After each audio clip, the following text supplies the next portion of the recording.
दोस्तों, अगर आपने अभी तक विचित्र फॉर यू यूट्यूब चैनल को सब्सक्राइब नहीं किया है तो प्लीज इसे सब्सक्राइब करें और बेल आइकन को क्लिक करना ना भूलें ताकि आपको मिल सके हमारे लेटेस्ट वीडियो सबसे पहले।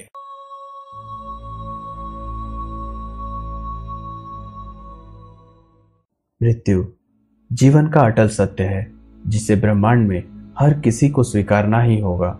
जिसका जन्म होता है उसकी मृत्यु भी निश्चित है। मृत्यु क्या है? मृत्यु के समय क्या होता है? मृत्यु के पश्चात क्या होता है? यही एकमात्र ऐसा रहस्य है जिसे आज तक कोई अनुभव करके नहीं बता सकता है। मृत व्यक्ति अपना अनुभव बता नहीं सकता और जिनका जन्म हुआ है उन्हें अपने पिछले जन्म के बारे में कुछ याद नहीं। कोई नहीं जानता कि जन्म से पहले और मृत्यु के बाद में क्या होता है। मूल रूप से मृत्यु तो सिर्फ शरीर की होती है और हमारी आत्मा फिर किसी रूप में पुनः जन्म लेती है और ये प्रक्रिया निरंतर चलते रहती है। इस रूप बदलने की प्रक्रिया को ही हम मृत्यु समझ बैठे हैं, पर रियलिटी तो ये है कि हम अनगिनत वर्षों से जीवित हैं और आगे भी अनगिनत वर्षों तक जीवित रहेंगे।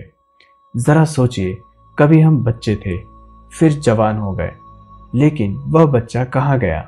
क्या वह मर गया? नहीं, क्योंकि मरता तो कुछ भी नहीं, सिर्फ रूप बदल जाता है।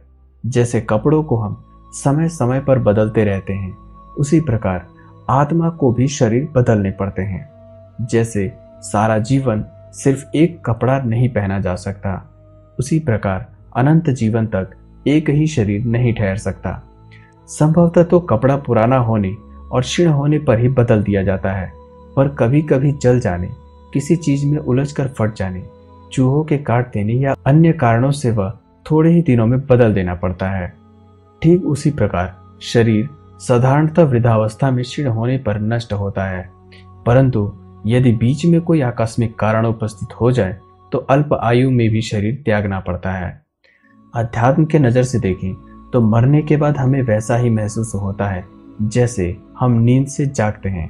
जब हम नींद से जागते हैं तो कुछ क्षणों के लिए हमें सपना थोड़ा थोड़ा याद रहता है और जैसे जैसे समय गुजरता है हम अपने सपने को भूल जाते हैं। आत्मा भी जब किसी शरीर को छोड़ती है तो उसे कुछ दिनों तक के लिए अपने प्रियजन याद रहते हैं, लेकिन आत्मा के इसी मोह माया को हटाने के लिए हर धर्म में कुछ उपाय किए गए हैं जिसमें हम मृत शरीर को जला देते हैं या दफना देते हैं, क्योंकि ये शरीर ही वो कड़ी है जिसके माध्यम से आत्मा की सारी यादें हमसे जुड़ी हैं। हालांकि मरकर फिर से जी उठना, ऐसी घटनाएं समय समय पर होती रहती हैं जिसे NDC यानी नियर डेथ एक्सपीरियंस कहते हैं। चूंकि ये एक तार्किक विषय है जिस पर वैज्ञानिक दृष्टिकोण और आध्यात्मिक सोच रखने वाले दोनों ही पक्ष अपने अपने दृष्टिकोण से देखते हैं, इसलिए इस विषय पर मैं उस व्यक्ति के मरने के अनुभव के बारे में बताने जा रहा हूं जो खुद एक वैज्ञानिक सोच रखने वाले एक बहुत बड़े न्यूरोसर्जन डॉक्टर हैं, doctor Eden Alexander. Doctor Alexander जो 35 साल से न्यूरोसर्जन का अभ्यास कर रहे हैं, इन सब बातों पर विश्वास नहीं करते थे। इन सब बातों को वो लोगों का हैलुसिनेशन या कोई कल्पना मानते थे। लेकिन डॉक्टर अलेक्जेंडर की सोच तब बदल गई जब वो बैक्टीरिया मेनिंजाइटिस से पीड़ित होने की वजह से वह 7 दिनों तक के लिए कोमा में चले गए और इस दौरान एक समय ऐसा आया जब उन्होंने अपने आप को अपने फिजिकल बॉडी से अलग पाया। वो ऐसे जगह पर चले गए थे जहां सिर्फ सफेद बादल, उजला प्रकाश, इंद्रधनुषीय रंग, झरने, पहाड़, मधुर संगीत और अनगिनत तितलियां उड़ रही थी। उन्होंने कहा, यह अनुभव ऐसा था जैसे मैं किसी अलग डायमेंशन में आ गया हूं। और फिर एक गर्म हवा बहने लगी, मानो कोई दिव्य शक्ति थी। उधर हॉस्पिटल में सभी डॉक्टर्स आशा खो चुके थे कि डॉक्टर अलेक्जेंडर दोबारा कभी जाग पाएंगे, क्योंकि उनकी बॉडी के ऑर्गन्स ने काम करना बंद कर दिया था। डॉक्टरों के अनुसार वो लगभग मर चुके थे। जब ये बात डॉक्टर अलेक्जेंडर के 10 वर्षीय बेटे को पता चली तो वो भागता हुआ हॉस्पिटल आया और अपने पिता के फेस के सामने रो रो कर विनती करने लगा कि डैडी, आप आंखें खोलिए, प्लीज आंखें खोलिए। और वो ये बार बार दोहराता ही चला गया और तभी डॉक्टर अलेक्जेंडर ने अपनी आंखें खोली। डॉक्टर अलेक्जेंडर के मुताबिक उसके बेटे की आवाज सुनकर वह वापस लौटने लगे और जिस रास्ते से वे वापस अपने शरीर में आए थे वो एक बहुत ही गहरी टनल थी। इन सभी रहस्यमयी बातों के अलावा सबसे आश्चर्यजनक घटना ये थी कि तितलियों के उड़ने के दौरान उन्होंने एक बहुत ही सुंदर लड़की को देखा था। डॉक्टर अलेक्जेंडर ने कहा, मैं उसका चेहरा पूरी तरह याद कर सकता हूँ। वो चमकदार नीली आंखें और हल्के भूरे बाल और हल्की सी मुस्कुराहट थी।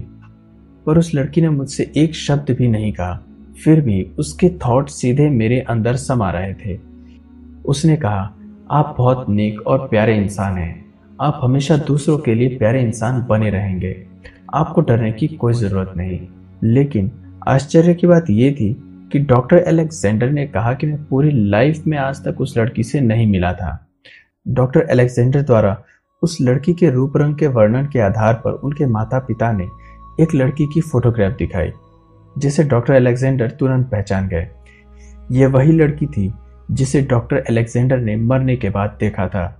इस लड़की का रियल नेम बिट्सी था, जिसे डॉक्टर अलेक्जेंडर के माता पिता ने एडॉप्ट किया था, पर वो लड़की बहुत समय पहले ही मर चुकी थी।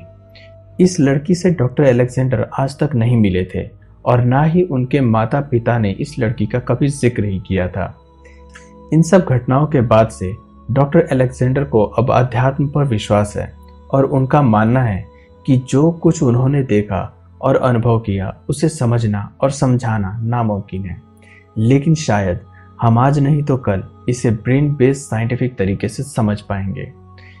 उन्होंने कहा, लेकिन मैं अब इसे बहुत सरल तरीके से समझ गया हूँ कि हमारी आत्मा कभी नहीं मरती, वो अनंत और अमर है। दोस्तों, इंसान के मरने और फिर से जिंदा होने के बारे में बहुत सी सच्ची घटनाएं हैं जिन पर विश्वास करना और उसे इमेजिन करना भी बहुत मुश्किल है। क्या ये सब सिर्फ एक इत्तेफाक है या हमारे दिमाग की कोई इमेजिनेशन या कोई दैवीय शक्ति जिसे हम साधारण इंसान अब तक समझ नहीं पाए हैं? आप क्या मानते हैं? मुझे कमेंट करके ज़रूर बताएं। आज के वीडियो में इतना ही। तब तक के लिए नमस्कार।